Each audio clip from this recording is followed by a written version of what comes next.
thank you for saying that the people are on the side of Kalonzo Musyoka. Let me tell you, there is no mistake you are going to commit. It's from now, people are already siding with man Stephen Kalonzo Musyoka. Let me tell you, wale wenye mko katika ndani ya serikali, you have committed a lot of mistakes. One, led by your, maybe the big boy over there, corruption, abduction, killing Gen Zs, passing unpopular bills in the disguise ati yo wananchi wamekubali. University funding model is a total sham. Health education duale na kroni zake wanaenda wanaekelea fake hospitals, zingine zimawe, zingine wanachukua pesa ya SHA inaenda huko wanakula. Today wale wengine pesa imepatikana kwa marooms wamefungia. Hata huwezi ingia huko ni pesa. We are telling you those kind of corruption. Na Ruto mwenyewe amefinyilia wa Kenya mpaka maisha imekuwa ngumu, mpaka men in the house they can't even erect, man. Tunasema hivi, hakuna mistake mna make. So far so good, mnaenda home. Period. Wananchi wameshasema ni Kalonzo and there is nothing that you can do. Tunangoje hiyo siku tu. Ujue watu wamekasirika. Tunasema ni one term. In politics, you can never say never, and at all times, anything, anywhere is possible. I say this because a few days ago, I saw Ndindi, Nyoro and Kalonzo Musyoka attending an economic forum, as you can see in this image.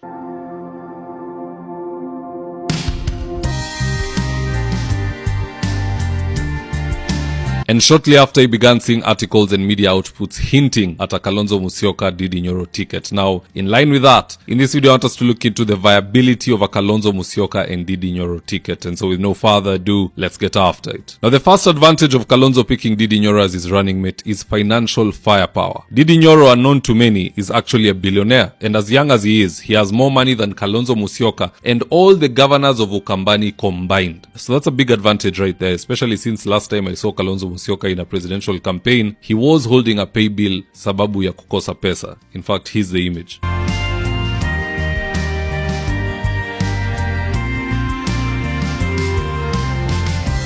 So if Kalonzo wants to stay afloat, pick the money man. People who have money know people who have money. If Ndindi Nyoro is the one to call a fundraiser for Kalonzo Musyoka, he will raise billions. If George Natembeyo is the one to call a fundraiser for Kalonzo Musyoka, I don't think he'll leave that room with even 100 million shillings. Again, people with money know people with money. So if Kalonzo wants to get his money right in 2027 asitoe jasho sana, he knows who to pick. Second advantage for Kalonzo picking Ndindi Nyoro as his deputy is that with Ndindi by his side, Kalonzo will not have to seek services of economic brokers like David Ndindi, because Ndindi Nyoro in and of himself is an economic guru. He served as the chairman of the budget committee. He also recently graduated with a master's in economics from the University of Nairobi. Now, you do the math, that's an important brain to have in one's kitchen cabinet. I would even dare say that in a deputy presidential debate between Ndindi Nyoro and Professor Kithure Kindiki, Ndindi Nyoro would carry the day. Because Kindiki is a lawman. He understands legal jargon. Ndindi Nyoro is an economist, just like Mwai Kibaki. He understands numbers. Of those two things, which do you think Kenyans are more interested in listening to? Kenyans want to hear numbers, because that is tangible. Hearing about the law is useless. We have come to learn that in this country, the law is useless. Things are passed without public participation. And even the laws that exist are ignored. It is laws for thee, but not for me. That is how the rich and mighty move about in this country. So Kenyans don't have any interest with the law anymore. They want to hear numbers. How are we going to raise this money to do this thing? This debt that we have, how are we offsetting it in the next 20, 30 years? What is your economic plan to sustain our police force, our military force, jeshi, and so on and so forth? Anybody who can answer economic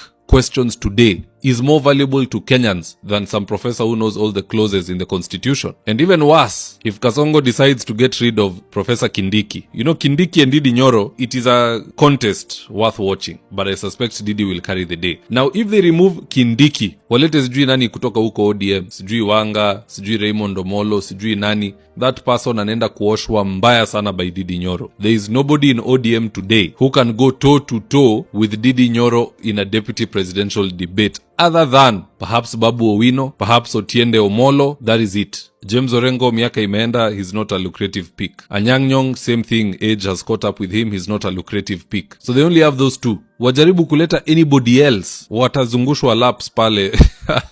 It will be very embarrassing. It will be like what Gachagua did to Martha Karua. Now, the third advantage for Kalonzo having Ndindi Nyoro as a deputy is access to classified information. You see, by Ndindi Nyoro having served in the budget committee, he knows all of Kasongo's evil schemes, no matter how well they try to hide it from him. Ndindi will somehow always be in the know. He has friends in Treasury, he has friends in Statehouse. In the financial corridor, he has built very good networks. Nothing can escape his eyesight. He's like Heimdall. In fact, if you do the math, Ndindi Nyoro was the first person to expose Ruto's highway robbery of Safaricom because he's selling shares to Vodacom by undervaluing those shares, and he's likely on the other side of the transaction. Just listening to this expose. The government is underselling Safaricom, and it is to the detriment of all Kenyans. The bigger concern that I have, and we must have as Kenyans, is the fact that the government of Kenya is proposing to sell Safaricom PLC, the 15% stake, at 34 shillings. Kenyans need to know that Safaricom shares were trading at an average of 45 shillings in 2021, valuing Safaricom PLC at 1.8 trillion Kenya shillings in 2021.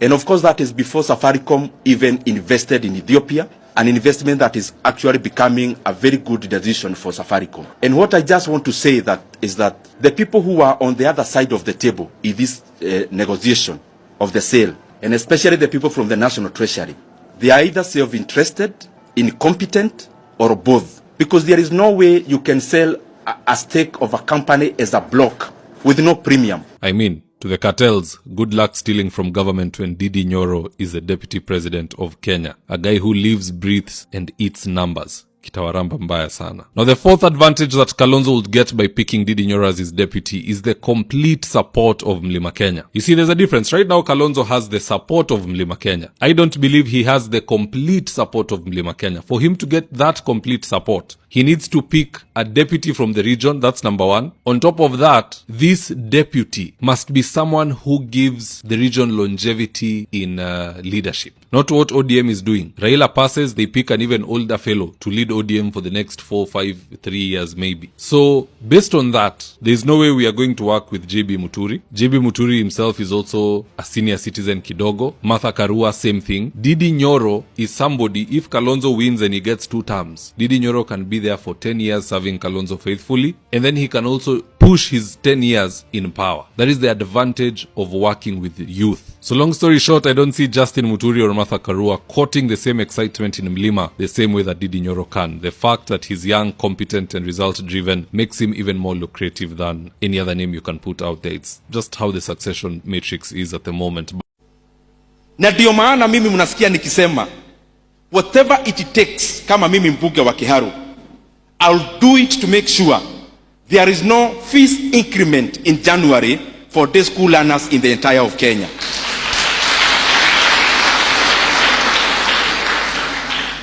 Na mimi nataka niulize my colleagues, vile mnajua sasa bunge hakuna opposition in the real definition of it, because wale walichaguliwa upande wa serikali wa opposition haijulikani ni nani na ni nani, kwa sababu mnajua sasa kuna mipango ingine iliendelea.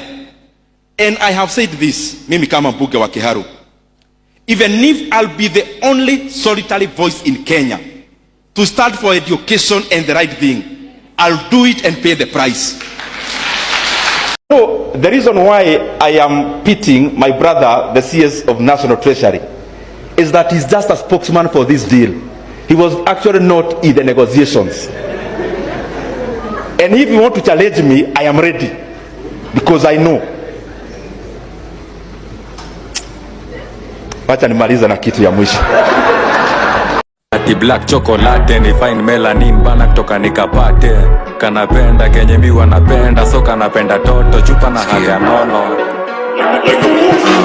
Madam na kudai, umedunga mini na unapenda mangwai. Una dance fit, unawacha nikismile. Ama niko high, jua lies, nice. Kono moja mbele, gine yenderembe. Pile up, pile up.